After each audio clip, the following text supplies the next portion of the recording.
Hello, Misfits. Welcome back. And if you're new here, welcome. I'm Shawnicorn, or Shawn of Shawnicorn Mindshift Coaching. And Eminem is back for a moment. So, May is Mental Health Awareness Month, and I want to talk about mental health. Real mental health. Not the polished version. Not the inspirational quote version, the real version. I've been on a long journey with my mental health.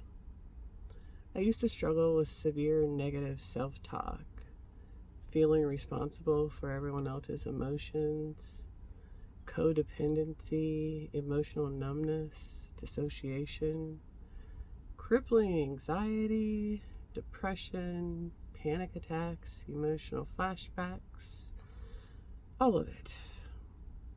I was once my own worst bully, and it took years to shift that. I've been through periods of depression where I could barely function, staying in bed for days, sometimes weeks, into months, sleeping constantly because I didn't want to be awake. And then other times, I barely slept at all. I've struggled with sleep most of my life. Insomnia, oversleeping, restless sleep. I used to only sleep a couple hours a night. Then when I finally crashed, I might sleep 10, 12, 14 hours. And when my depression got really bad, I slept way more than I should have. And now I sleep 7 to 9 hours most nights. I still stay up later than I'd like sometimes, yet my sleep hygiene is way healthier than it used to be. And honestly, most people who know me now would never know the extent of the mental health struggles that I've had. They don't know the version of me that was terrified of the world. The version of me that had no confidence. The version that hated herself because I used to hate everything about myself. I thought I was ugly, fat, worthless, not enough. And now I realize how much of that came from my upbringing and my marriage. My inner critic was brutal. And eventually I realized that voice in my head wasn't actually mine. A lot of it was my mother's voice. I spoke to myself horribly for most of my life. And now I speak to myself with love and care. I speak to myself the way I deserve to be spoken to, the way I wish others had spoken to me. And no, I'm not saying I never mess up or occasionally say, well, that was stupid. Yet there's no cruelty anymore, no hatred toward myself anymore. For the first time in my life, I genuinely love myself, and that changed everything. I also struggled heavily with anxiety, and I didn't even realize it was anxiety until the last few years. I would go into stores and suddenly feel like I couldn't breathe. I would get overheated. My chest would tighten, and I felt like I was dying. And it happened a lot around my mother. And now I understand that was anxiety. My nervous system was going through the roof. I still have anxiety sometimes. I still overthink. I still ruminate occasionally. Yet now, instead of spiraling, I can stop and go, oh, there it is again. And then I ask myself, what triggered this? that awareness changed everything, because before I didn't know what was happening to me. I was terrified. And honestly, that's how a lot of people feel when they don't understand what their body is doing. Especially, I also struggled badly with brain fog, especially the last few years of my marriage. And at the time, I thought I was just losing my mind. I couldn't remember what I ate. I couldn't remember conversations. I couldn't remember what I had done earlier that day. And now that I understand that my brain was overwhelmed, I was under so much stress and psychological abuse that my brain was struggling to function properly. And yes, I still experience brain fog sometimes, yet it is nowhere near what it used to be. I also isolated a lot. I still isolate myself sometimes when I'm struggling. Yet during my marriage, it got really bad. People stopped coming around. I stopped connecting with people. Part of that was because I wasn't happy in my home and I didn't want people seeing it. And part of that was because having people around created more conflict. Isolation became safety. And then there was the emotional eating. I've struggled with overeating and undereating. Stress eating was a huge issue for me. I would eat constantly when I was overwhelmed. And I was overwhelmed a lot. I was heavier as a teen because of that. And now I understand it wasn't just lack of self-control. A lot of it was emotional coping. I also struggled with chronic pain for years. I lost my place, a ton of it. I went to chiropractors from the time I was 15 up until a couple years ago. I had corticosteroid injections in my back. I walked with a cane for quite a few years until a few years ago. My shoulder hurt constantly. My hips hurt constantly. My knees hurt constantly. And now, most of that pain is gone. I truly believe I carried a lot of that trauma in my body. And as I healed, a lot of that pain eased. I used to be on around like 18 or 19 medications. Now I'm down to about 5, and half of those are vitamins and supplements. Even my asthma has improved. She's jumpy. I used to be on multiple medications for that. Okay, you're in a mood. Now I mostly just use my inhaler. Oh, we're just attacking random things now? Ow! Including me. And no, I'm not saying healing magically cures everything.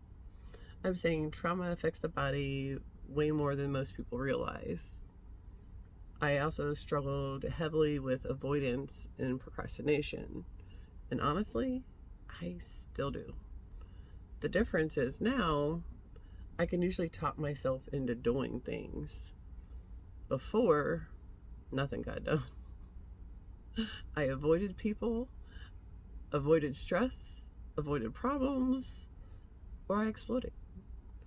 And now I'm learning to give myself grace, because even though I still procrastinate sometimes, I'm doing way more than I used to. I also struggled with severe people pleasing and codependency. I had almost no boundaries. I felt responsible for everyone else's emotions. My mother's, my ex-husband's, my children's, everyone's.